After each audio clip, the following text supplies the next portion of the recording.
Obsidian is sharper than a surgical scalpel. Not slightly sharper. Not comparably sharp. Measurably, significantly, demonstrably sharper than the stainless steel blades that modern surgeons use to cut human tissue. A surgical scalpel blade has a cutting edge approximately 300 to 500 nanometers thick.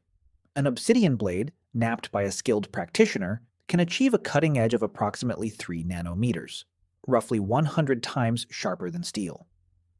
Some surgeons in the late 20th century began using obsidian blades for specific procedures because the cuts heal more cleanly, with less tissue damage than cuts made with metal scalpels. This is not ancient technology that was adequate for its time. This is ancient technology that is, in specific respects, superior to what modern manufacturing produces. And ancient humans were using it to shave their faces somewhere between 30,000 and 100,000 years ago. The story of ancient shaving is not the story of primitive people scraping at their skin with crude rocks and suffering through it. It is the story of sophisticated material science, precision edge geometry, and a culturally motivated practice that drove the development of some of the most refined stoneworking techniques in the entire Paleolithic toolkit.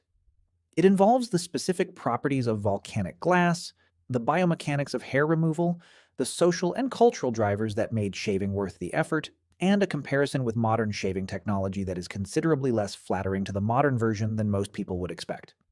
Let's go through it properly. Start with the materials because the story of ancient shaving is substantially the story of which rocks could actually do the job and why.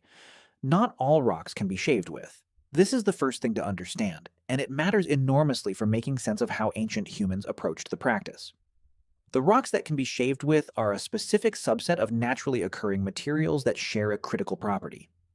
They fracture conchoidally.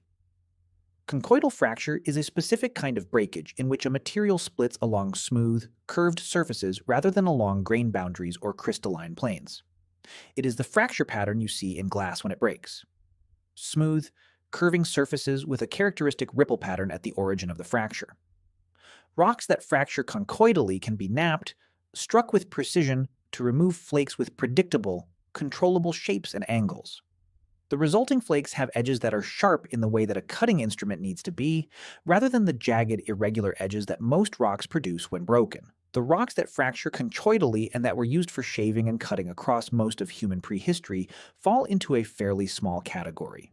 Obsidian is the premier material, a volcanic glass with essentially no crystalline structure at the scale that matters for cutting, producing the finest edges achievable from any naturally occurring material. Flint and chert are the most widely available alternatives. Cryptocrystalline silica rocks that fracture conchoidally and produce excellent edges, though not quite as fine as obsidian. Quartz, in some forms, works similarly. Jasper, chalcedony. These are the shaving materials of the ancient world, distributed unevenly across different geographic regions and traded extensively when locally available materials were inferior. The geographic distribution of these materials shaped ancient shaving practice in ways that are visible in the archaeological record. Populations living near obsidian sources, the volcanic regions of Anatolia, East Africa, Mesoamerica, the Pacific Islands, had access to the finest possible shaving material. Populations far from obsidian sources used flint or chert if available, or traded for obsidian through exchange networks that moved volcanic glass hundreds of kilometers from its source.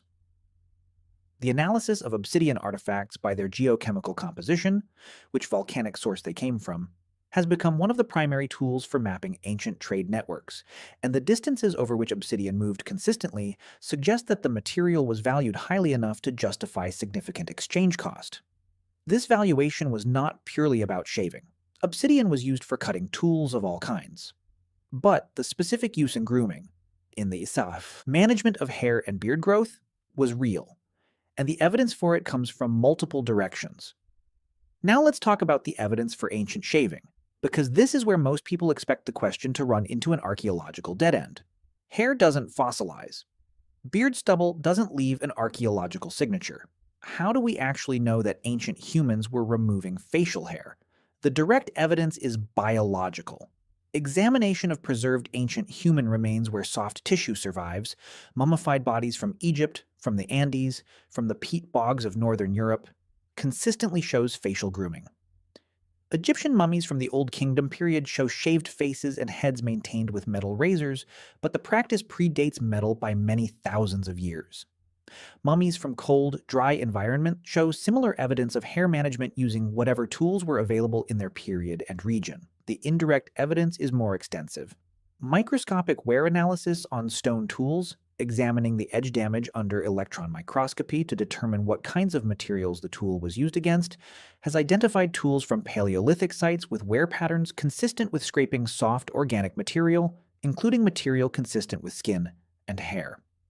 This wear signature differs from the wear produced by cutting plant material, scraping hide for leather preparation, or butchering meat, and the distinction is reliable enough to identify grooming tools in the archaeological assemblage.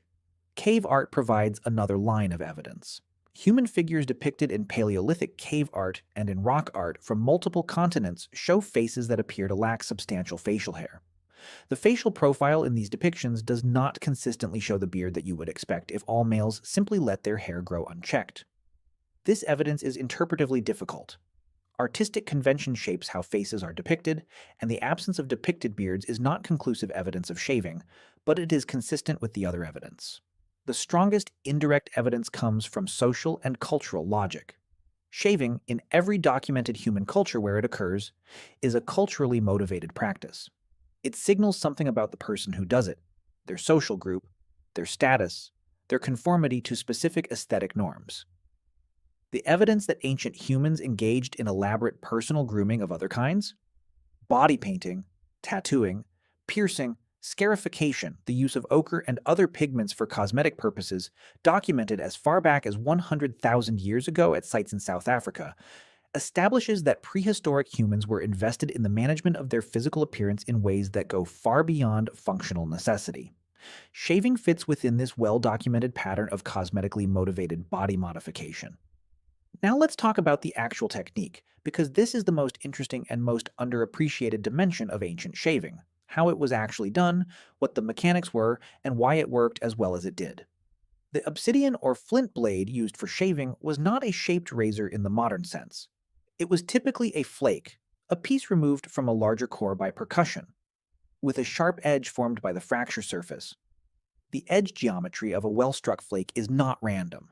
An experienced napper controls the angle of the cutting edge, the thickness of the flake behind the edge, and the curvature of the edge through the specific angle and force of the strike.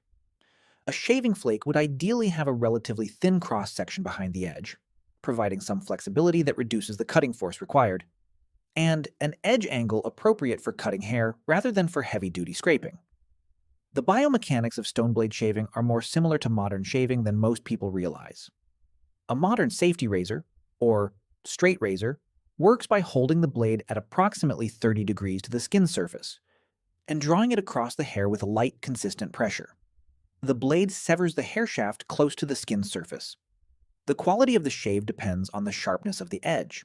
A dull blade drags rather than cuts, causing irritation, and on the consistency of the angle and pressure maintained during the stroke. A sharp obsidian flake applied to the skin at the same angle and with the same technique works on the same mechanical principle. The edge is sharp enough, far sharper than a modern steel razor, that it severs hair with minimal force. The stroke is similar.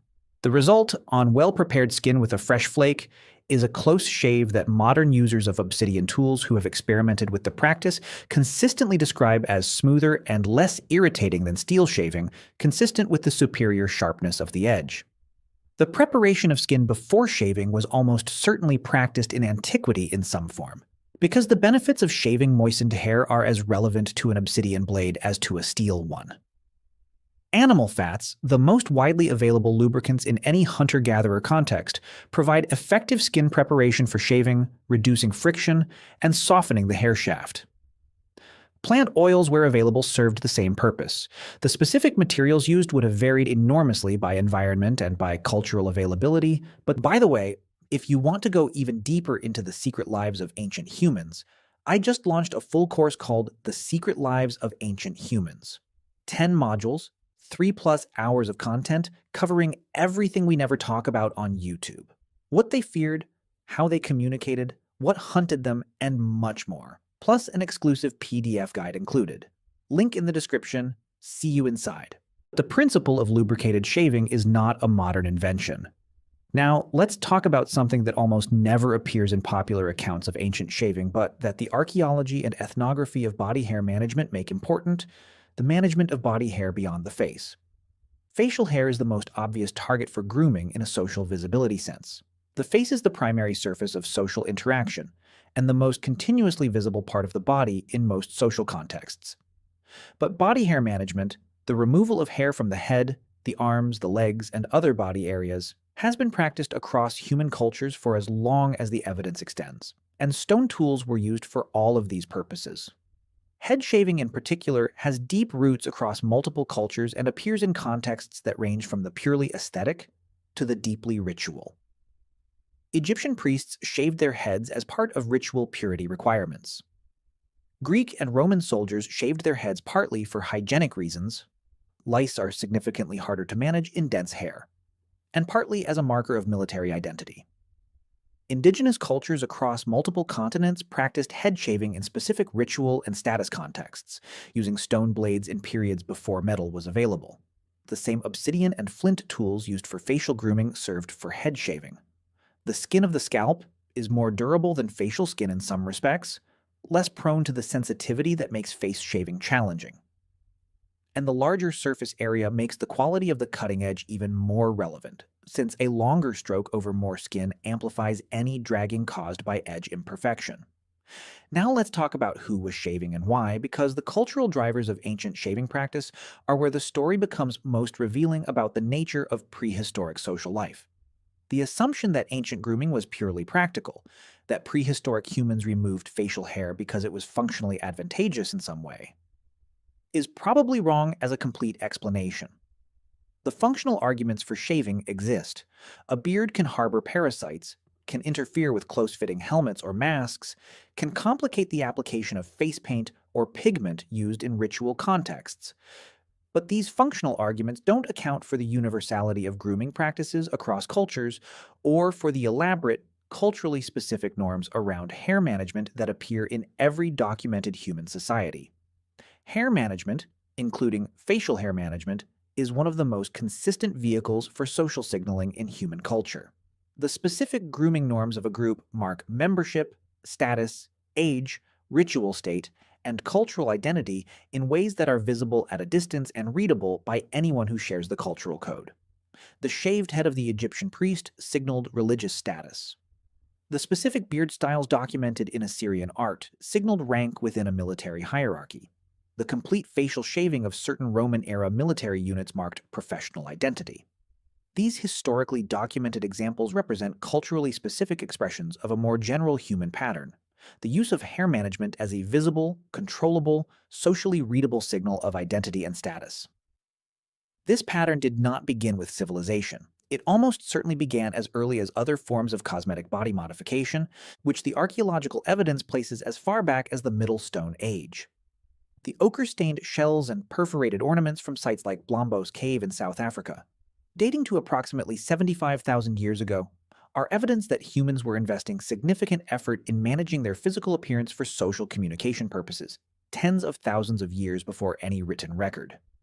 Grooming, including facial hair management, fits within this same framework of appearance-based social signaling. Now let's talk about skill, because the production of a shaving quality stone blade is not a trivial task, and the skill required to produce one consistently is a genuine craft competency that takes years to develop. Knapping and the production of stone flakes and blades through controlled percussion is one of the most extensively studied ancient crafts in archaeology, partly because the products survive so well, and partly because the skill gradient from beginner to expert is so pronounced and so visible in the artifacts produced. A beginning napper produces irregular, thick flakes with unpredictable edge geometry. An expert napper produces thin, regular flakes with precisely controlled edge angles and consistent cross-sections, from cores that are managed across multiple reduction stages to maximize the yield of useful flakes. The production of shaving-quality obsidian blades falls toward the expert end of this skill gradient. A blade thin enough to be flexible, with an edge angle fine enough to cut hair without dragging, and long enough to be useful for facial hair removal, requires control of the percussion process that comes only with extensive practice. Archaeological evidence shows that obsidian blade production was often concentrated among specialists, individuals within a group whose artifacts show consistently higher skill than the average assemblage, and that these specialists may have produced blades for exchange as well as for their own group's use. The expertise required to produce the best shaving blades is itself evidence of the cultural value placed on the outcome. You don't develop specialized expertise in blade production unless the demand for high-quality blades justifies the investment of time and practice required to develop that expertise. The presence of specialist-level obsidian blade production in archaeological assemblages is indirect evidence that the products of that skill were sufficiently valued by the community to support the specialist's investment in developing it. Now let's talk about how the skill of napping itself was transmitted across generations, because this transmission is one of the most interesting examples of ancient knowledge management and connects directly to the social infrastructure that supported the shaving practice. Napping is one of the most extensively studied ancient craft skills in experimental archaeology, the subdiscipline that reconstructs ancient techniques through practical replication and study. Researchers have spent careers learning to nap flint and obsidian and studying how the skill develops, and the consistent finding is that it takes years of practice to achieve the level of control required for high-quality blade production. The transmission of this skill across generations required sustained apprenticeship. A young napper learning from an experienced practitioner needed not just instruction, but practice, thousands of hours of it, under the guidance of someone who could identify errors in technique before they became ingrained habits. The transmission chain for napping skill is therefore a direct analog of the transmission chain for hunting skill, for midwifery, for navigation, a skill-based knowledge system requiring apprenticeship, sustained practice, and the continuous presence of experienced practitioners to maintain quality.